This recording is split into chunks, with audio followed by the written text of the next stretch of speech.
Arrastion, arratzaldeon, ongi etorri guztiei gaurko bazke pilula, edo bazke dituen pilula honetara.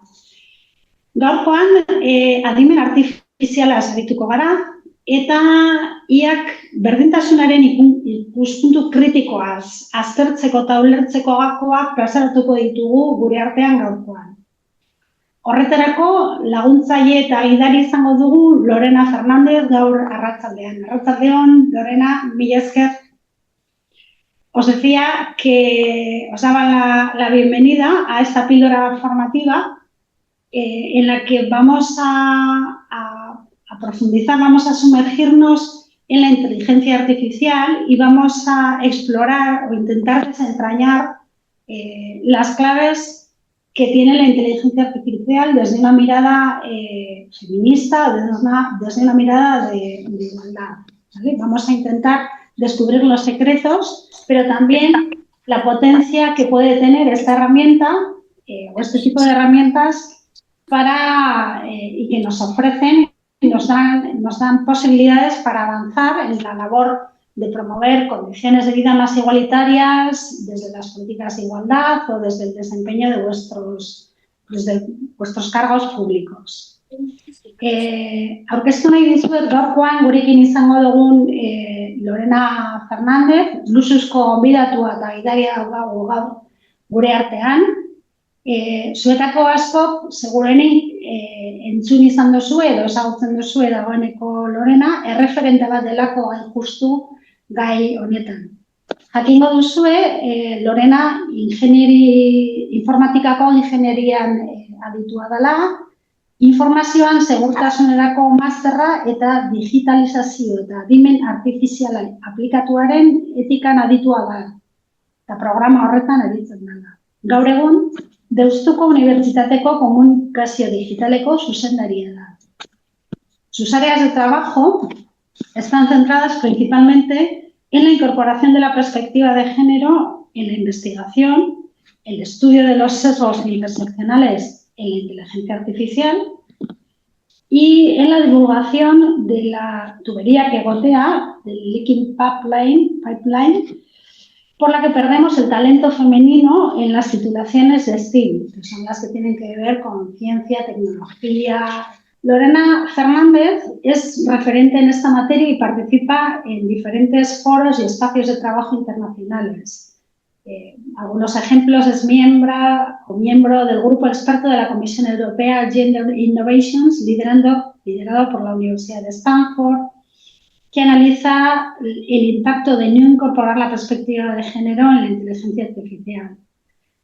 Forma parte del comité de sabias de la Cátedra de Feminismos 4.0 de la Universidad de Vigo, el Consejo de Personas Expertas de BBK, etc. Además, tiene una larga trayectoria en el área de la divulgación y, bueno, pues algunos ejemplos de su actividad divulgadora tienen que ver con su participación en el espacio Hoy por Hoy Bilbao de la SER, en la que habla sobre la tecnología, fundamentalmente sobre tecnología, forma parte del jurado del premio Ada Byron a mujeres científicas y tecnólogas, es una de las mentoras de Inspira STEAM, que busca despertar y acompañar la vocación de las niñas y adolescentes en el ámbito científico-tecnológico. Es creadora, junto con Pablo Garayzar y Íñigo Maestu, del Novel Run, que es un juego de mesa, Maihokua, y, bueno, pone en cuestión los estereotipos de género y las desigualdades que hay precisamente en el ámbito de la ciencia.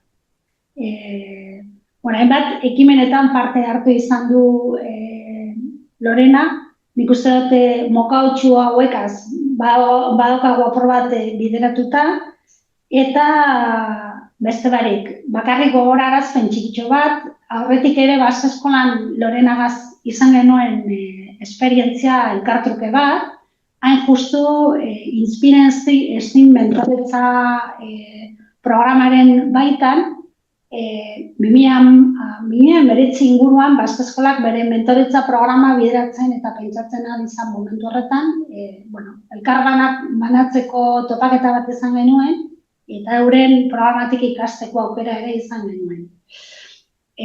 Orduan eskertu genizun zure ekarpenak, eta gaurkoan ere, gure artean izate eta gure gidari izateagatik eskertzen dizuegu. Beste barik, botza ematen dizut eta zurea da hitza, Lorena.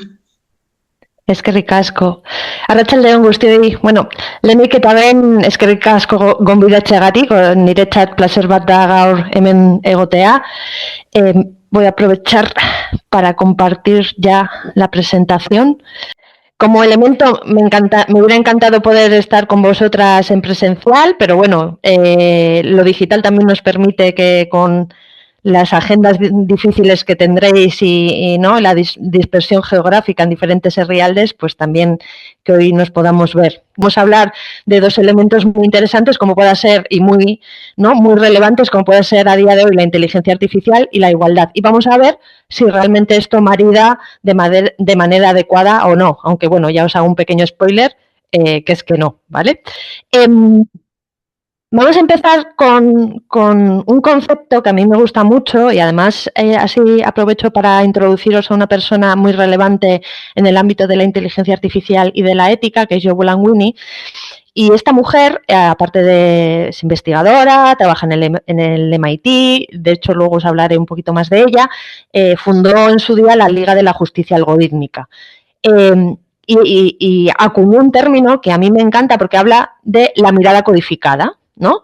Y cómo ella establece y define que los sistemas tecnológicos y la inteligencia artificial a día de hoy, al final, ejercen o crean una especie de filtro invisible que define pues qué vidas son importantes, qué realidades se consideran universales y cuáles se quedan fuera. Porque esto al final, cuando estamos desarrollando tecnología, ¿vale?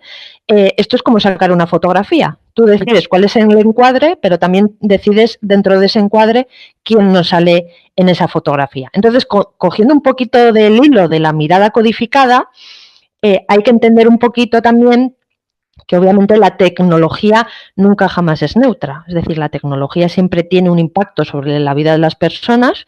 Esto es más o menos claro y evidente, pero hay veces que solemos decir que la tecnología, aunque tengamos claro que no es neutra, la tecnología no es ni buena ni mala.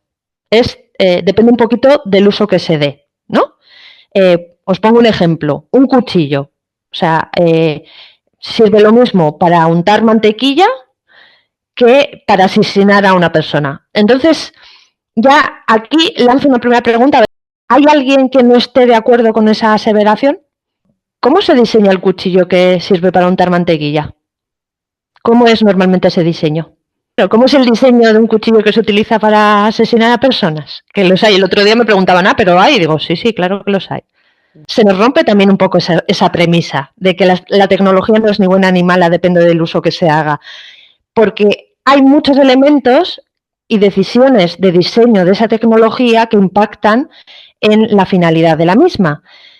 Y si hacemos una reflexión a día de hoy de las principales empresas tecnológicas que están desarrollando inteligencia artificial y sobre todo de las que usamos como ciudadanía a nivel global, cuando pensamos quién está diseñando eso, nos encontramos con esta bonita foto, ¿vale? Esta bonita foto, que no sé si todas conocéis, corresponde al momento de la toma de posesión de Donald Trump, la segunda, y pues tenemos si hacemos una enumeración, está el señor de Meta, está el señor de Amazon, está el señor de Google y está el señor de X, de SpaceX y demás.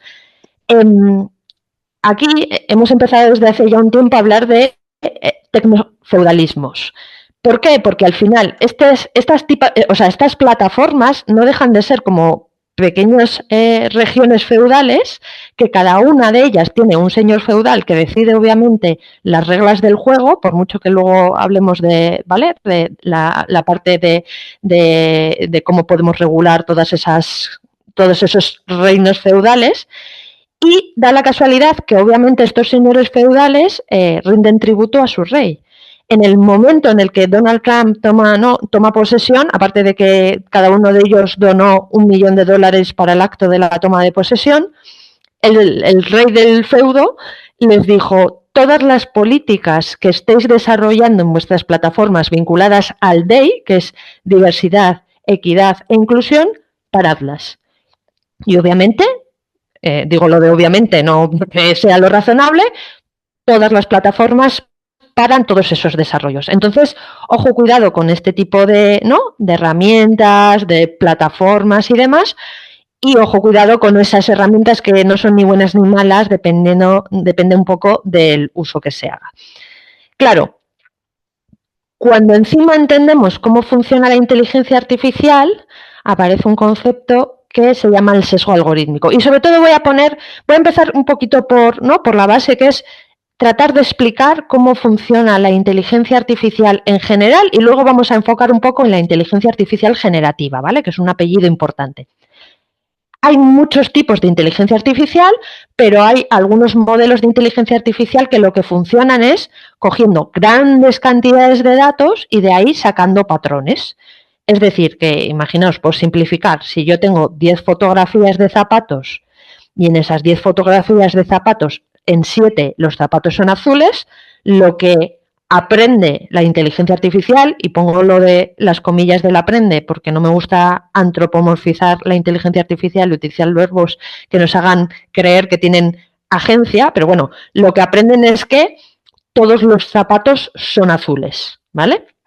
Esto, pues a nivel, por ejemplo, de machine learning, que no sé si os sonará el concepto, pero de repente irrumpe, y además la inteligencia artificial lleva muchísimos años desarrollándose, pero de repente irrumpe la inteligencia artificial generativa, que es aquella que empieza, pues primero a generar textos, luego a partir de eso empieza a generar imágenes, empieza a generar audios, empieza a generar vídeos, y de hecho, ¿no?, como la gran herramienta de irrupción, el gran momento disruptivo es ChatGPT, y a partir de ahí empiezan a salir un montón de herramientas en esa línea. Claro, fijaos, para mí un elemento reflexivo importante es que surgen herramientas no para resolver un problema social que tuviéramos, ¿no?, como ciudadanía. O sea, nadie había dicho: tengo un problema, necesito una herramienta que me ayude a escribir, o necesito una herramienta que me ayude a hacer audio o que me ayude a hacer vídeo. Pero, sin embargo, han dado de lleno en algo capital e importante en el ámbito del conocimiento, porque nuestro mundo es tan grande como el lenguaje que manejemos, y van de lleno sobre la construcción de las palabras, ¿vale? Entonces, ¿cómo son estos sistemas de inteligencia artificial generativa que construyen, ¿no?, textos, que generan imágenes y vídeos? Pues yo suelo denominarles loros estocásticos. Y no es un concepto que haya acuñado yo, unas cuantas investigadoras sacaron un paper, pero está muy bien porque al final lo que nos dicen es: están construyendo frases a nivel estadístico. O sea, si yo os digo el cielo es, a nivel estadístico la siguiente palabra que viene es azul, aunque en Euskadi sea un poco, a veces no nos aplique. Pero realmente lo que cogen es un montón de cantidad de datos de información, ¿vale? Y con esa información construyen esas redes neuronales para dar saltitos para construir frases, pero construyen en base a estadística. Es decir, lo más probable es que detrás de esta palabra vaya esta otra y detrás de esta palabra vaya esta otra. Por eso digo lo de loros estocásticos, ¿no?, que nos devuelven. Y además han sido también entrenadas para hacernos creer que razonan, que entienden, que comprenden, que tienen emociones, ¿no?, que están todo, y además jugamos mucho con las palabras. Pero realmente es eso, o sea, por simplificar mucho, construcción de textos a nivel estadístico. Claro, ¿esto cómo nos impacta a las mujeres y a otros colectivos? Pues que si empezamos a analizar todos los datos con los que se ha entrenado esta inteligencia artificial, ¿quién ha construido la historia? Los vencedores. Y además digo los vencedores, no como un masculino genérico. Por tanto, se nos cuela lo que se conoce como el sesgo algorítmico, que al final son sistemas cuyas predicciones benefician sistemáticamente a un grupo de personas frente a otro, y al final lo que resultan también es injustas o desiguales.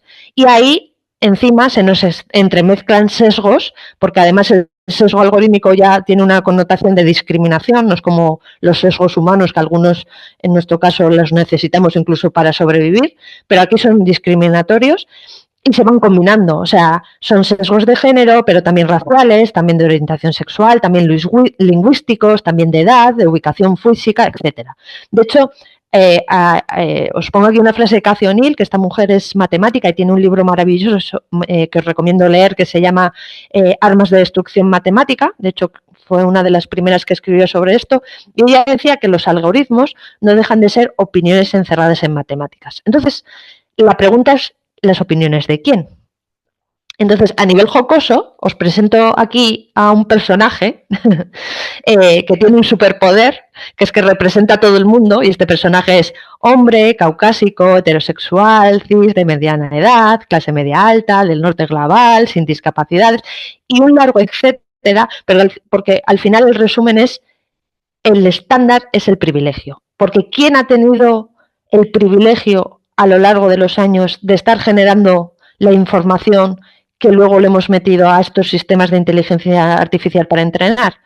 Pues este perfil, ¿no? Entonces, la realidad, de repente, estos sistemas simplifican la realidad para crear este personaje con esa mirada codificada que os decía al inicio, donde hay algunas verdades que se convierten en universales, ¿vale? Entonces, ¿por dónde se nos cuela este sesgo algorítmico? Pues por un lado, como ya estáis intuyendo, se nos cuela por los datos que utilizamos para entrenar estos sistemas.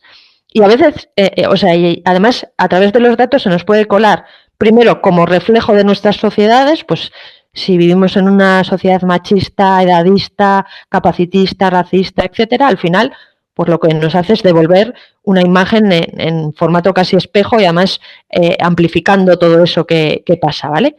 Otras veces no es que esté devolviéndonos un reflejo de la sociedad, sino que simplemente nosotros le hemos dado una fotografía muy chiquita de esa realidad y le hemos dicho, no, es que con esta fotografía chiquita pues ya tienes que comprender el mundo complejo y diverso en el que vivimos. Pero no solo eso, porque si fuera con los datos, esto más o menos lo trataríamos de solventar y arreglar.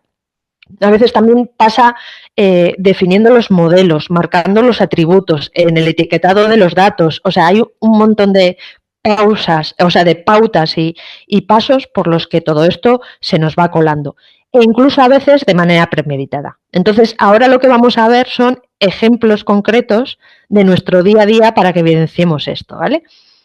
El primero es que preparando esta presentación, yo le dije a ChatGPT, dibuja una persona que se dedica a la política en Euskadi. ¿Qué os parece? La persona que se dedica a la política en Euskadi. ¿Es acertada? Podemos hablar de muchas cosas. A mí hay una, por ejemplo, que me perturba, que es no sé qué bandera dibujada al lado de la europea, pero ¿qué creéis? ¿Esta es una persona que se dedica a la política en Euskadi? Es un señor encorbatado, esto veremos que es un elemento recurrente e importante, como el personaje ese que decíamos que representaba a todo el mundo, ¿no? Clase, o sea, edad, tal, una serie de características.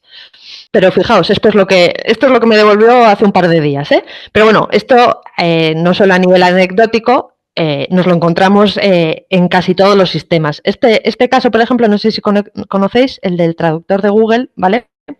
Esto además lo detectó una investigadora de Stanford, Londa Shivinger, con la que tengo el gusto de colaborar, que se vino a hacer unas entrevistas a Madrid, le hicieron las entrevistas y la mujer, cuando fue a hacer la traducción de lo que habían publicado los periódicos digitales, pues leía siempre que el investigador dijo, él hizo, él tal, y entonces dijo, pues aquí están pasando cositas, voy a hacer una prueba de concepto, y la prueba de concepto la hizo con el turco, que es lo que veis aquí, que no os lo pongo porque yo sea una experta en esta lengua, pero porque, como os habréis fijado, esta lengua tiene una característica muy especial, que es que no tiene notación de género en el sujeto, no tiene un él, ella, con lo cual el traductor de Google se la tiene que jugar cuando le pones las frases en turco. Y entonces ella nos lanza cosas como ella es cocinera, él es ingeniero, él es médico, ella es enfermera, él es trabajador, ella es vaga, él es feliz, ella es infeliz, ¿vale? Una serie de cosas muy interesantes. Esto En nuestro traductor de Neuronala exactamente lo mismo, ¿eh? Ancheco parecido. O sea, no os penséis que nos libramos y además esto también de no, en euskera no tenemos problemas con lo del lenguaje no sexista y demás, exactamente lo mismo. Y entonces ella lo que hizo, dijo, me voy a poner a investigar, porque entonces todo esto viene de dónde se ha entrenado este traductor de Google, ¿no? Porque fijaos, años antes Google había lanzado su proyecto de digitalización de libros y de repente, claro, empieza a hacer ese análisis de libros y entre los años 20 y los 90 hace como un estudio de cuáles eran los adjetivos que de manera mayoritaria se ponían a los hombres y a las mujeres durante cada una de esas décadas. Entonces, los hombres pues son honorables, tienen conocimientos, son galantes, las mujeres pues son encantadoras, delicadas, dulces, atractivas, maternales, ¿no? Todo esto, claro, se lo hemos dado de comer a la bestia, como digo yo. Y de hecho, por ejemplo, hay otros muchos estudios. Este fue una publicación, una investigación que hicieron en el Washington Post de una de esas bases de datos, ¿vale? De datasets que hablamos a nivel técnico, que se han dado para entrenar algunas de las inteligencias artificiales que utilizamos. Entonces, aquí lo que hicieron fue como el ranking de principales fuentes de las que se había entrenado la IA. Entonces, la primera fuente aparece ahí la página de patentes de Google de Estados Unidos. Y dices, bueno, pues una página de patentes, pues ¿qué problema puede tener? Pues bueno, pues que si empiezas a rascar e indagar, te das cuenta que solo el 12,8% de patentes en Estados Unidos corresponden a mujeres, con lo cual los saberes de las mujeres aquí no están incorporados. La segunda fuente es la Wikipedia. Y dices, bueno, pues aparentemente también es una buena fuente de datos. Pero claro, si de nuevo volvemos a rascar, pues la Wikipedia, en este caso, tiene un montón de estudios en los que se dicen que hay muchos menos artículos de mujeres que de hombres, incluso en los artículos de las mujeres hay asimetrías de género en cuanto al contenido textual, que se nos presenta más como las mujeres de, las hijas de, o los adjetivos que se nos añaden. Entonces, todo esto es, ¿no?, como cómo estamos alimentando. Y ya no solo eso, o sea, el artículo venía como con un cajetín por arriba estupendo, porque tú podías buscar páginas web a ver cuántas palabras habían aportado de entrenamiento a estos modelos. Entonces a mí me dio por buscar pues alguna página feminista, ¿no? Y normalmente pues páginas de contenido feminista habían aportado 0 unidades de palabras y Forocoches, por ejemplo, no os puedo contar los millones de palabras que había aportado. Y esto a nivel en Estados Unidos es exactamente lo mismo, ¿vale? Entonces, bueno, pues cuando, como dice un compañero, esto que va a quedar feo, cuando metes mierda sale la mierda amplificada, ¿vale? De hecho, os pongo otro ejemplo, y esto es además un ejemplo que publicó OpenAI, la empresa que está detrás de ChatGPT, ¿no? Y que yo luego reproduje, en el que tú, por ejemplo, hables una conversación y dices, hola, soy Miguel, ¿me puedes poner un título de vídeo de YouTube que la gente googlearía? Y entonces el sistema te dice, por supuesto, bueno, aparte de que ya sabéis que son sistemas que están programados para darnos siempre la razón y halagarnos y demás, dice, por supuesto, Miguel, mira, pues tienes temas sobre tecnología, cultura popular, viajes, salud y bienestar, educación, y le dices, bueno, exactamente la misma conversación, no ha abierto un nuevo chat. Ahora soy María, dime lo mismo. Y te dice, claro, María, mira, tienes sobre cocina, sobre moda, sobre estilo de vida, sobre arte y manualidades, cuidado personal, o sea, todo estupendo. Lo que nos venía a decir OpenAI es, nuestros sistemas son capaces de detectar si quien está interactuando es una mujer o un hombre, y las respuestas entonces también se adecúan, y cuando digo se adecúan es que se cargan bien de sesgos y estereotipos para, digamos, personalizar la respuesta como tal, ¿vale? Y hasta aquí me podríais decir, bueno, Lorena, pues nada nuevo, hija, lo que nos encontramos todos los días. O sea, ¿no?, en nuestro día a día. No sé si os ha sorprendido la foto del político, a mí me sorprendió entre poco o nada, o este tipo de textos. Pero claro, digo, vale, pues la IA está heredando los sesgos de la sociedad. Pero el problema, lo preocupante de esto es que normalmente lo que decimos, y hay muchos estudios que lo evidencian, es que no solo la IA absorbe los sesgos existentes, sino que a veces los amplifican. En este estudio en concreto, que hicieron sobre un análisis de una de las versiones de ChatGPT, ¿vale?, de GPT-4, hicieron un estudio de, pues decían, por ejemplo, personas que se dediquen a desarrollo de software, ¿vale? A nivel mundial, ¿qué nos pasa? Que solo el 22% de las personas que se dedican a esto son mujeres. Pero es que para GPT-4 esto era el 0,01%. Es decir, que ya ni siquiera el 22, que ya es un dato bajo, sino que nos lo amplifica, ¿no? Nos lo empeora. Y pensemos que estos sistemas, por eso os decía la importancia de, fijaos, han ido a por el texto construye realidad, lo estamos utilizando de manera general y no sé si sabéis, por ejemplo, la gente joven, cuál es el principal uso de utilización de este tipo de herramientas. ¿Para qué creéis que lo utilizan? ¿Para resumir textos? ¿Para qué? ¿Algún otro uso que se os ocurra? Os va a sorprender, como me sorprendió a mí. Hicieron un estudio el año pasado, en 2025, en Harvard Review.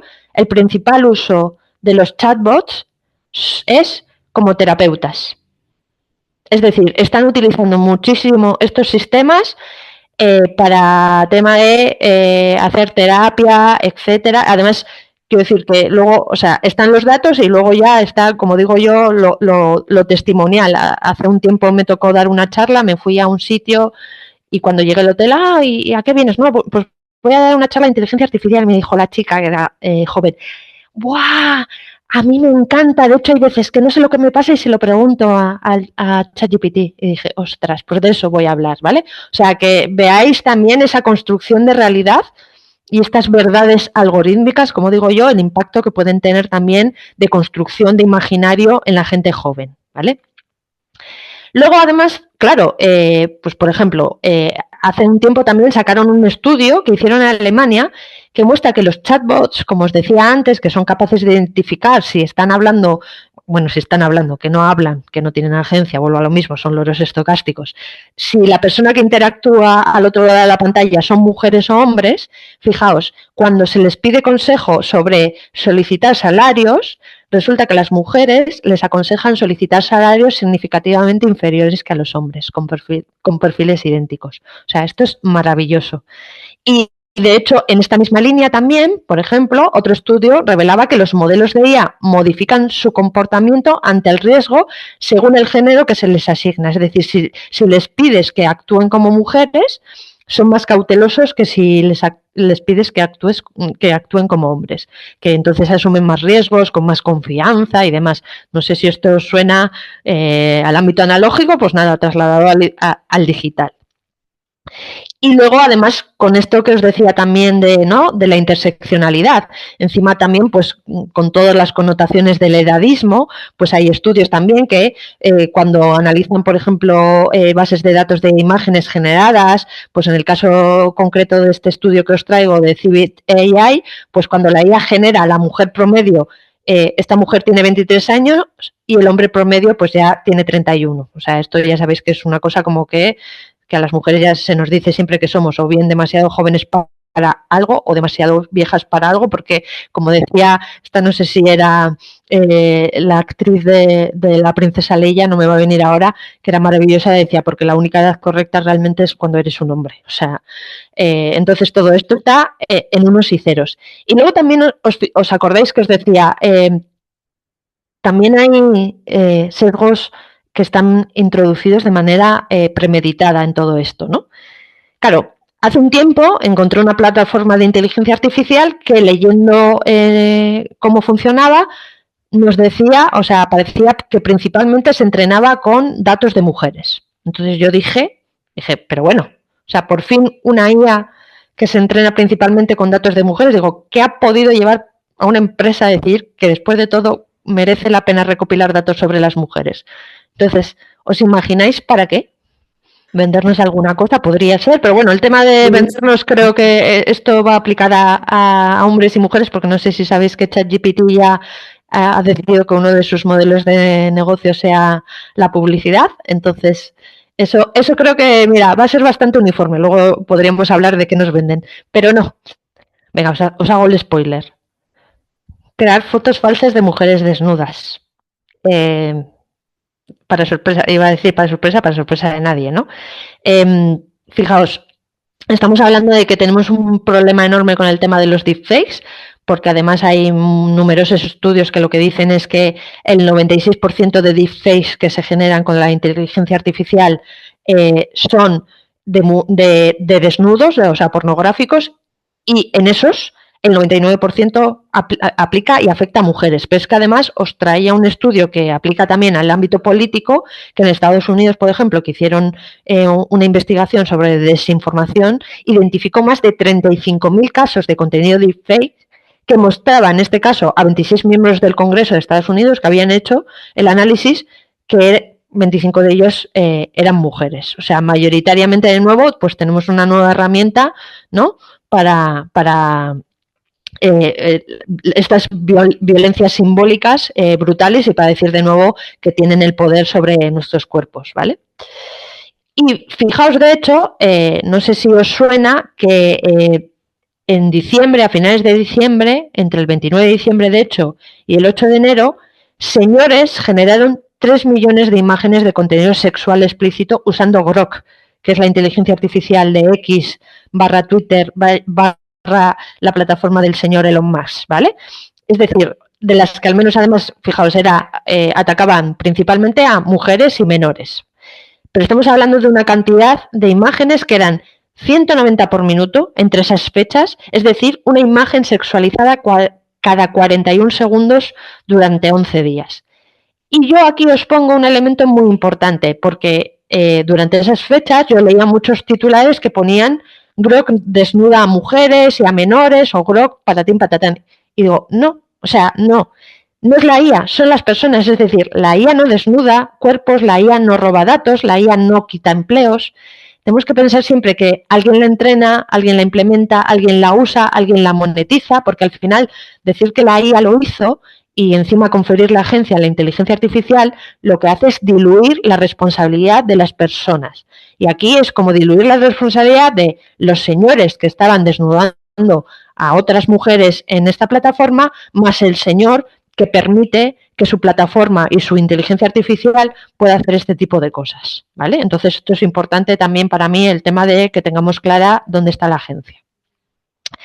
Claro, si combinamos todo esto y decimos, bueno, pues es que la IA está heredando los sesgos de la sociedad, pero ¿qué pasa si os digo que las personas estamos empezando también a heredar los sesgos de la inteligencia artificial? Es decir, esto es un estudio, por ejemplo, que hicieron nuestras compañeras Lucía Vicente y Elena Matute, que a forma muy simplificada era, se ponían dos grupos de personas y se les decían, oye, os vamos a dar una tarea que es, en esta imagen que veis, si veis muchos puntos azules es que tiene cáncer. Entonces, un grupo tenía que hacer la tarea utilizando sus ojos y otro grupo le ayudaba una inteligencia artificial, pero que estaba trucada. Es decir, que la habían trucado para que cometiera fallos de manera sistemática. Entonces, ¿qué pasó?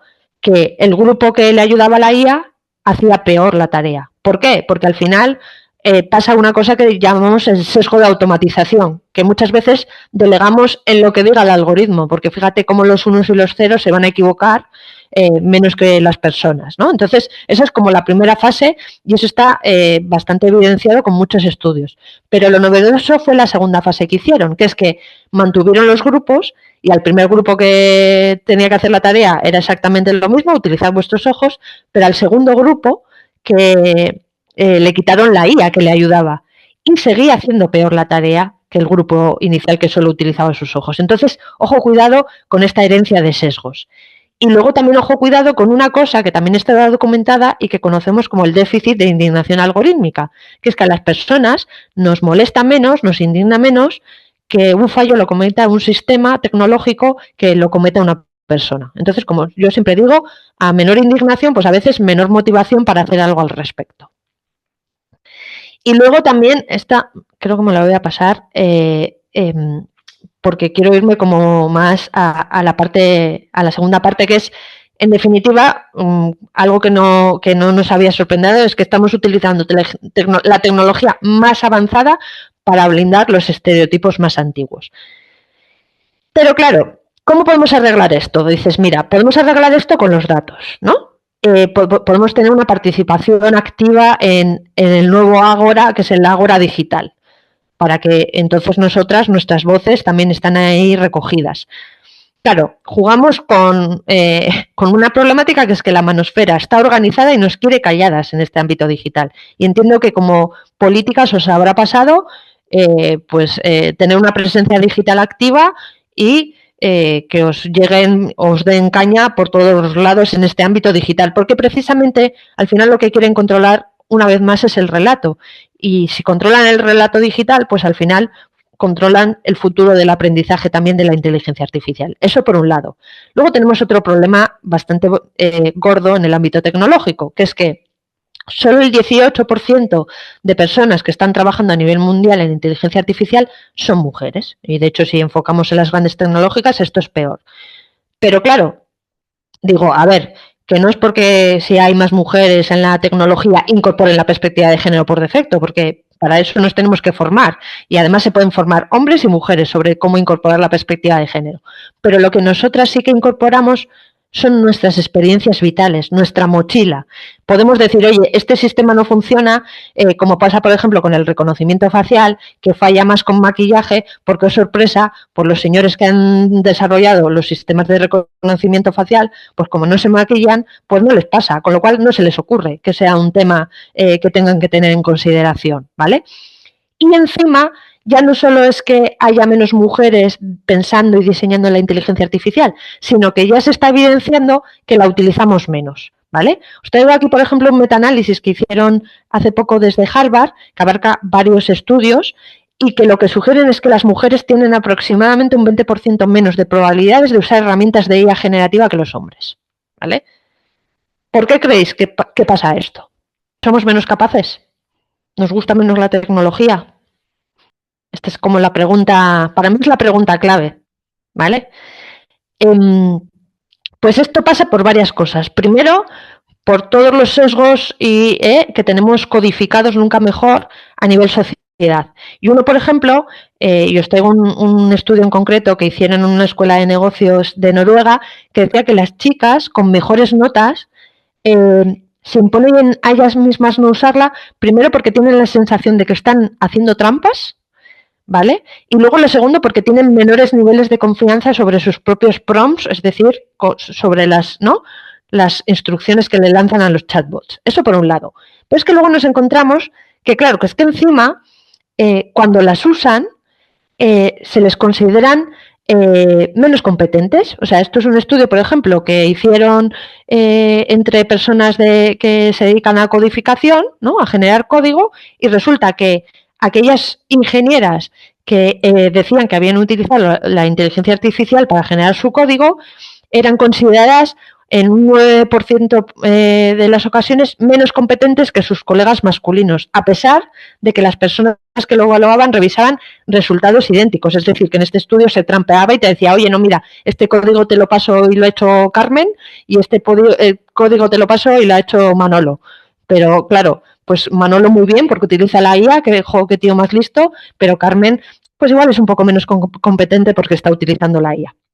Y luego un elemento para mí clave. Este también es una encuesta maravillosa que decía que el 71% de las chicas expresaban preocupación porque la IA refuerza precisamente el sesgo de género. La mayoría de los chicos, en cambio, estaban menos preocupados por su impacto social. Claro, como a ellos no les impacta, no les aplica, ¿vale?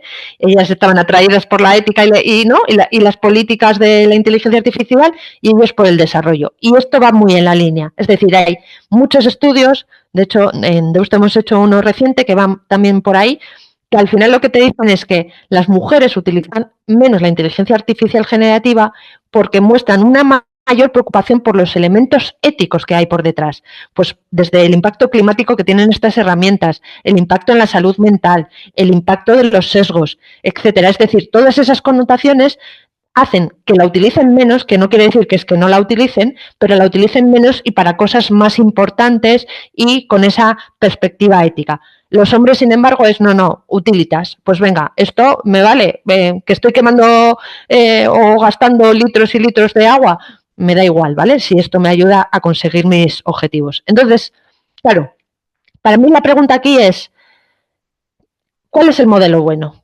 ¿O cuál es la reflexión que deberíamos sacar de esto? Porque claro, una reflexión peligrosa que a veces leo es que, bueno, pues entonces, joder, pues lo que tenemos que conseguir es que las mujeres utilicen más la inteligencia artificial.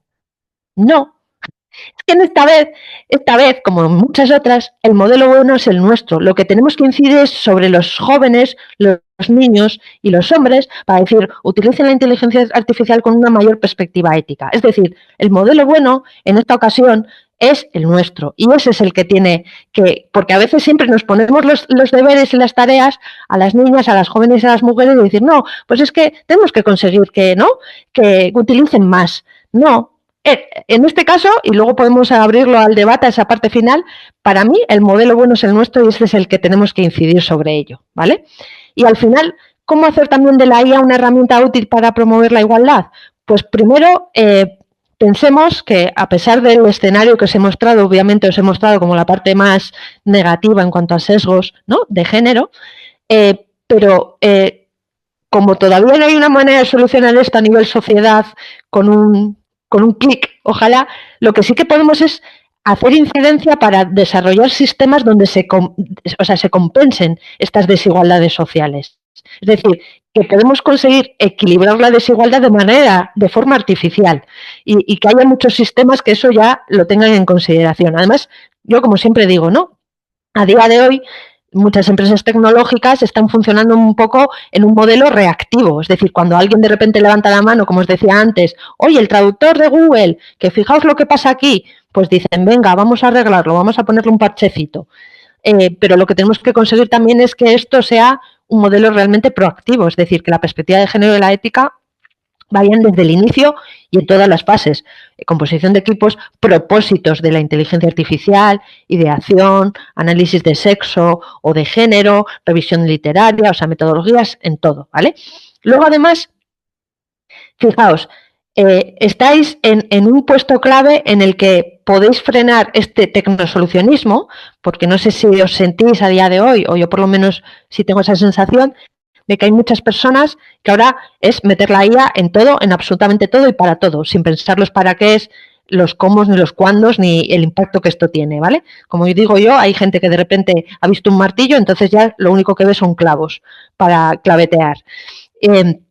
Pero os decía que estáis en puestos claves para que exigir auditorías algorítmicas. Y estas auditorías algorítmicas lo que hacen es que aquellos sistemas pues que se pueden desplegar, por ejemplo, en administraciones públicas, hayan pasado ese análisis para decir, oye, ¿estos sistemas realmente son justos a nivel social? ¿Estos sistemas tienen sesgos algorítmicos? ¿Estos sistemas van a castigar a las mujeres o colectivos minorizados? Y para eso funcionan las auditorías algorítmicas. Y creo que a nivel político podemos decir mucho desde ese ámbito, ¿vale?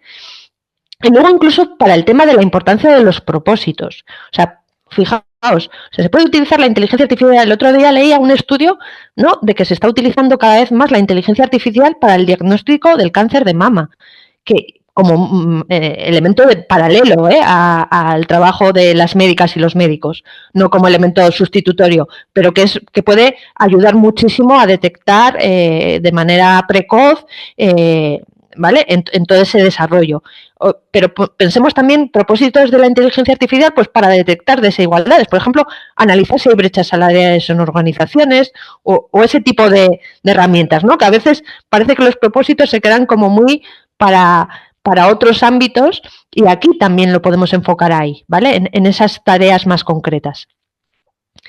Y luego a veces yo también digo que nos ayuda a dar visibilidad de lo que parece invisible. Y os cuento un caso para que veáis sobre el tema de sesgo algorítmico, ¿vale?, que es hace un tiempo el Servicio de Empleo de Austria lanza un chatbot que utiliza por debajo ChatGPT, ¿vale?, que de hecho le cuesta 300.000 euros. Y lo que le hace es, mira, este chatbot va a ayudar a gente joven a decidir qué es lo que quiere estudiar. Pues si va a ir a FP, a las universidades, cuáles son, a dónde se puede dirigir. Y lo entrena con los datos de las recomendaciones que ya se estaban haciendo a nivel analógico. Claro, cuando lo ponen en marcha, se empiezan a dar cuenta que a los chicos pues les sugiere de manera sistemática ingenierías, profesiones científicas, económicas, y a las chicas pues estudios de género, idiomas, trabajos en hostelería y cocina, lo cual horrible. Pero para mí esto es un elemento que ha detectado o, digamos, ha levantado la alfombra y ha dicho, es que esta mierda teníamos debajo. Esto es lo que estaba pasando en analógico. Esto es lo que estaba sucediendo y no nos estábamos enterando. Y ahora, al digitalizarlo y ponerlo en marcha, nos hemos dado cuenta. Entonces, podemos también mirarlo como esa manera de visibilizar lo que teníamos ahí de manera invisible. Y luego también la desigualdad tecnológica también viene de quién puede usar esa tecnología, ¿no? O sea, hay muchísimos estudios que dicen que a menor índice de alfabetización la gente utiliza más la inteligencia artificial generativa, pero la utiliza más de manera acrítica, porque al final creen que es una especie de deidad con verdades absolutas que no tienen que cotejar, contrastar, analizar, porque ya sabéis que la inteligencia artificial generativa, pues como construye con estadística, realmente pues es que acierte. Yo siempre le cambio el foco, en vez de decir que a veces falla, ¿no? O que incluso nos utilizan el verbo de alucina, dice, pues no, realmente es que acierte a veces en esa construcción estadística, pues está muy bien, ¿vale? Pero no siempre nos da cosas que son correctas. Entonces, es muy importante poner el foco a que tengamos mayor nivel de alfabetización, pero claro, alfabetización con esa perspectiva ética. Y entonces, por eso os digo, ahora toca poner el foco ético en ellos, es decir, que sean nuestros niños, nuestros jóvenes y nuestros hombres los que se pongan las pilas con eso, que nosotras ya habéis visto que no tenemos tanta tarea, que sí que tenemos ya el foco entrenado en ello. Y ya por cerrar, y ya os digo, y dejamos un espacio al debate, a la reflexión, para mí, por ejemplo, hace un tiempo escuché que operacionalizar el feminismo implica transformar el desarrollo de la IA en un proceso político de redistribución de visibilidad, de redistribución de voz, de redistribución de agencia y redistribución de control. Y además, ya no es que los sistemas eviten dañar solo, sino que contribuyan a reparar desigualdades históricas. Por eso os digo que es que podemos utilizarlo como palanca de aceleración, ¿no? Y luego, además, en este manifiesto que os enlazo por aquí, me encanta porque dice, hagamos que aquellas que han sido históricamente marginalizadas, pues tengan la oportunidad de decidir construir sus propios futuros sociotécnicos dignos. Y hasta aquí mi parte, que ha llegado genial.